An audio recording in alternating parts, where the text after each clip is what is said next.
Assalamualaikum warahmatullahi wabarakatuh.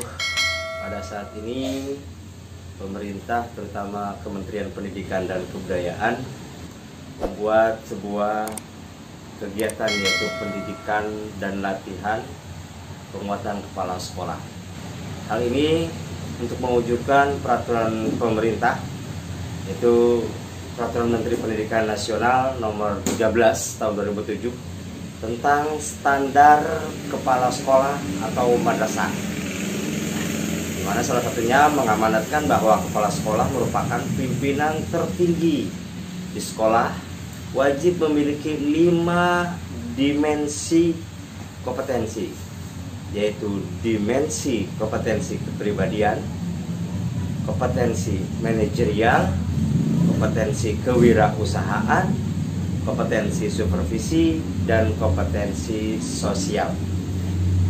Dari kelima tersebut, akhirnya Kementerian Pendidikan dan Kebudayaan saat ini mengadakan sebuah kegiatan, yaitu diklat atau pendidikan latihan bagi kepala-kepala sekolah untuk penguatan kepala sekolah dengan moda daring, yaitu dengan cara daring.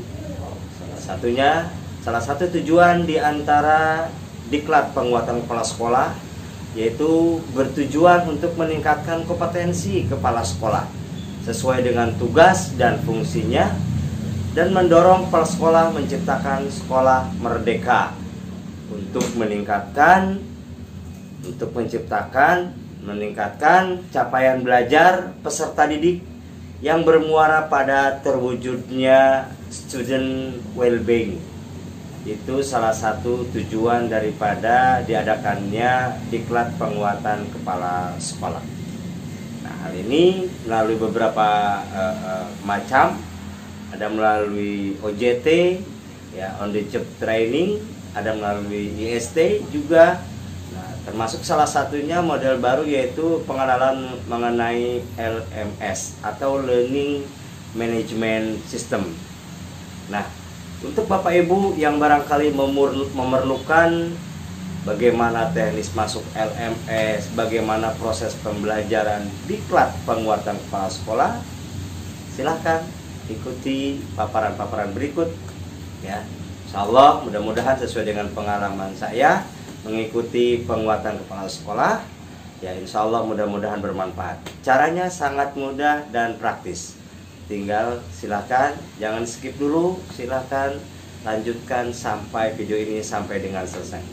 Terima kasih, semoga semuanya menjadi sukses, menjadi kepala sekolah yang bisa dibanggakan dan memajukan untuk sekolah, terutama untuk negara Indonesia.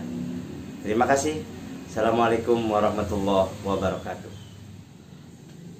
Tahap pertama, Bapak Ibu silakan masuk ke melalui Google, baik Chrome atau Mozilla atau yang lainnya.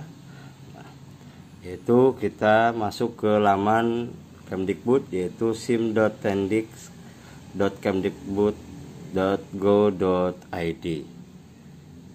Kemudian kita klik, nah, kita langsung akan masuk ke SIM ini. Nah, ya, di sini kita untuk login ini kita SIM Tendik, ya. Nah, tinggal kita masuk SIM Tendik. Di sini ada diklat calon pengawas, ada diklat calon kepala sekolah. Nah, di sini kita ambil yang paling bawah, yaitu diklat penguatan kepala sekolah. Ya. Nah, di sini diklat kepala sekolah. Setelah masuk, kita langsung menuju akses kepala sekolah dan LPD. Kita masuk ke sini. Ya. Nah, di sini kita sistem autentikasi, ya, yaitu dengan menggunakan SIM PKB, Bapak Ibu. SIM PKB yang ada Bapak Ibu pernah di SIM PKB. Nah, termasuk juga di sini passwordnya juga kita. Ini yang pertama kali digunakan. Ketika Bapak Ibu sudah ada, sudah terplot dalam SIM PKB-nya menjadi calon peserta diklat, maka secara langsung kita akan login menuju ke sini, ya. Setelah klik, langsung kita dilanjutkan. Nah, Setelah kita lanjut, maka akan muncul seperti ini. Nah, ini kalau sudah ada. Kalau sudah memang terplot akan menjadi seperti ini, ada seperti itu. Tetapi kalau tidak atau belum terplot, maka itu tidak bisa masuk. Nah, nanti bahasanya akan ada Anda bukan peserta diklat penguatan kepala sekolah. Itu berarti menandakan Anda belum menjadi calon peserta diklat. Nah, ketika Anda sudah diplot oleh Kemdikbud melalui SIM PKB-nya menjadi peserta diklat, maka di sini akan tertera. Termasuk di dalamnya kita masuk ke akses LMS. Ya, di dalam akses LMS inilah semua kegiatan-kegiatan ada di dalamnya semua. Itu Bapak Ibu sekalian barangkali berkaitan dengan nanti paparannya akan lebih lanjut dipaparkan berikut ini. Terima kasih.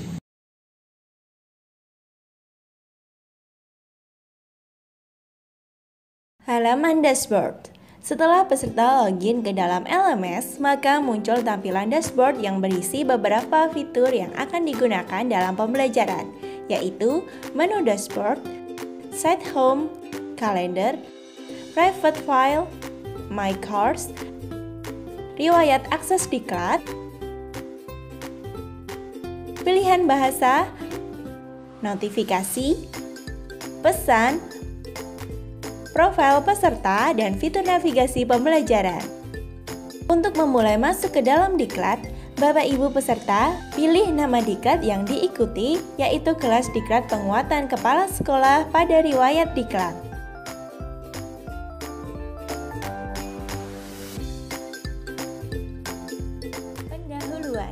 Pada topik pendahuluan terdapat 3 jenis kegiatan, yaitu informasi umum, petunjuk pembelajaran, dan alur kegiatan. Bapak Ibu peserta diklat harus membuka dan mempelajari materi pembelajaran hingga tuntas. Materi yang harus dipelajari dan dituntaskan pada topik pendahuluan, misalnya informasi umum diklat penguatan kepala sekolah, peserta harus menyelesaikan hingga tuntas. Begitu juga materi lainnya. Apabila materi diklat belum dituntaskan, maka status ketuntasan masih berwarna abu-abu. Tetapi apabila sudah tuntas, maka akan berwarna hijau.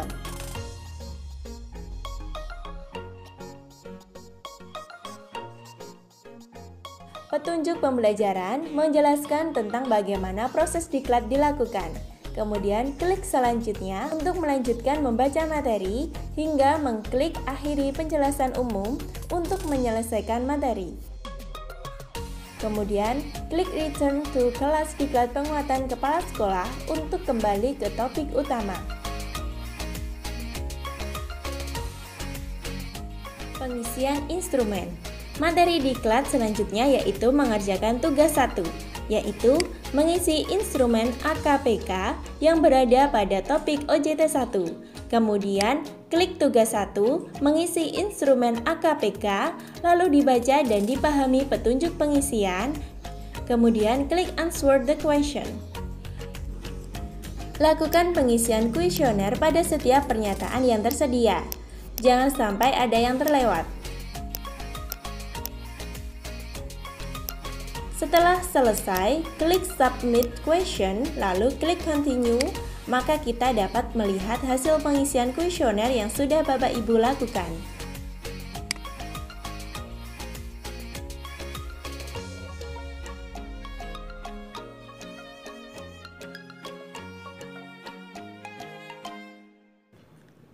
Untuk melihat rekapan hasil pengisian seluruh peserta, pilih View All Responses, maka akan terlihat jawaban peserta dan total responden yang telah menjawab kuesioner tersebut pada setiap pertanyaan yang disediakan.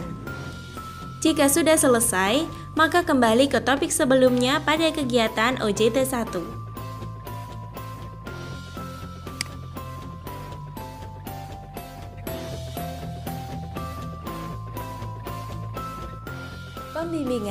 Pembimbingan oleh pengajar dilakukan untuk berdiskusi terhadap topik tertentu dengan cara pembimbingan. Setelah membaca topik dan bahan diskusi, peserta diminta untuk menyampaikannya dengan mengklik Klik here to enter the chat now. Kemudian, menuliskan hal yang perlu didiskusikan sesuai topik yang ditentukan.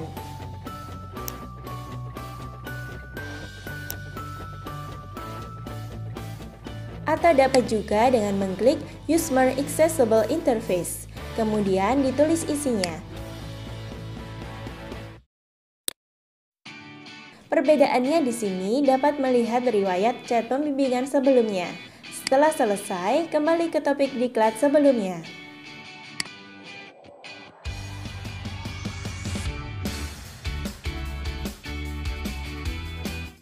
Refleksi. Setelah menyelesaikan kegiatan pembelajaran, peserta diminta untuk membuat resume tentang pengalaman apa saja yang diperoleh setelah mengikuti kegiatan pembelajaran. Caranya, dengan pilih refleksi, kemudian klik New Blog Post, lalu ketik judul refleksi, isi refleksi.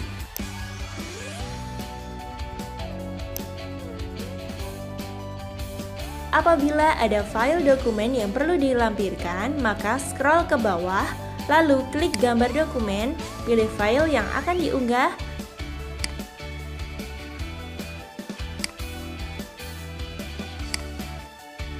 tulis nama file pada kolom Save As, klik Upload File, dan terakhir klik Add Post. Bapak Ibu sudah selesai mengisi dan mengunggah file refleksi.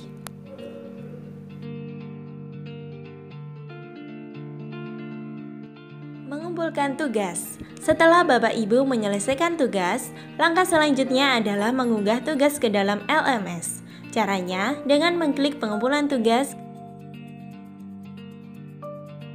kemudian membaca instruksi,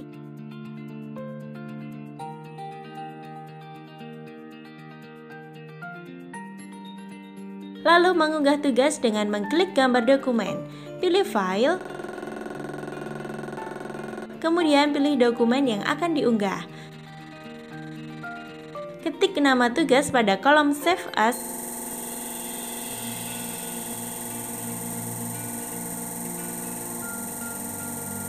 lalu klik Upload File,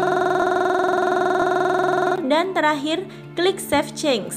Tugas telah selesai diunggah.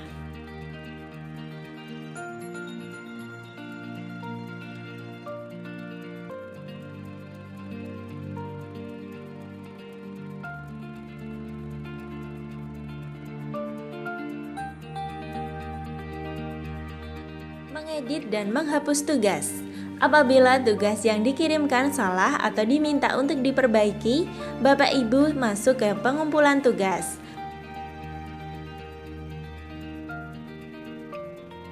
Klik Edit Submission. Klik file yang akan diganti. Kemudian klik Delete. Lalu OK. Selanjutnya, unggah kembali dengan klik gambar dokumen. Pilih file yang akan diunggah.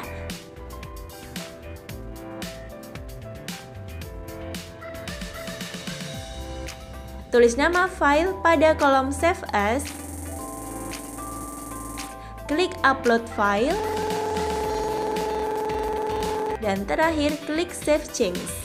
Tugas telah selesai diganti.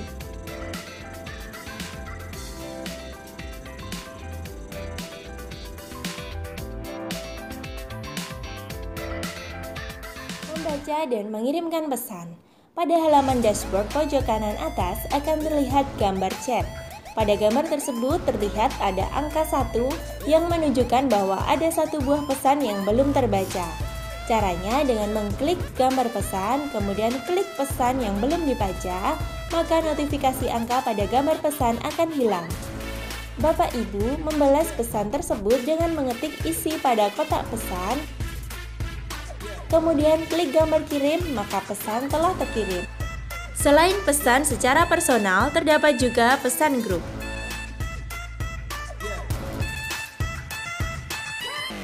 Mengirim pesan. Selain melalui gambar pesan, kita juga dapat mengirim pesan secara langsung kepada orang yang kita tuju.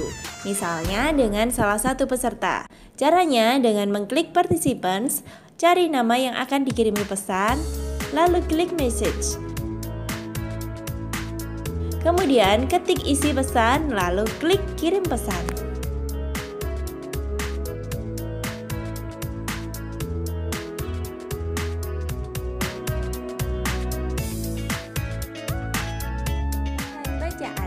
Bahan bacaan berisikan kumpulan file materi pembelajaran yang dipergunakan oleh peserta untuk dapat mempelajari lebih lengkap terhadap materi diklat yang dipelajari.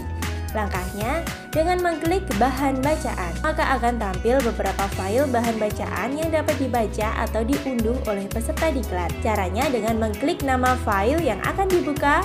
Setelah file terbuka, silakan Bapak Ibu membaca atau mengunduh file bahan bacaan dengan mengklik tanda panah. Pilih lokasi penyimpanan, kemudian klik save. File bahan bacaan telah tersimpan di komputer atau laptop Bapak Ibu. Selain itu, dapat juga mencetak file bahan bacaan. Setelah membuka file bahan bacaan, pilih gambar printer, pilih jenis printer, lalu klik print.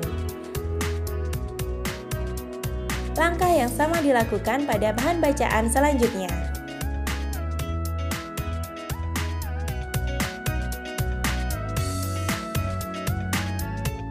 Langkah-langkah mengikuti tatap muka virtual. Klik tombol nama kegiatan yang ada di LMS. Setelah muncul tampilan berikut, baca terlebih dahulu petunjuk atau tata tertib tatap muka virtual. Selanjutnya, klik tombol Join Meeting untuk menuju kegiatan tatap muka virtual. Klik tombol Open Link untuk terhubung dengan kegiatan tatap muka virtual. Tunggu beberapa saat hingga admin memberi kita akses untuk bergabung. Klik tombol Join Audio agar suara kita bisa didengar partisipan lain. Demikian pula dengan video. Klik tombol Join Video agar wajah kita dapat dilihat oleh peserta lain. Selama tatap muka virtual, kita dapat berinteraksi secara langsung dengan menggunakan tulisan melalui fitur chat yang tersedia. Perlu diperhatikan ketika kita menyimak paparan atau penjelasan yang disampaikan oleh pengajar diklat. Demikian tutorial bagaimana cara bergabung dalam kegiatan tatap muka virtual.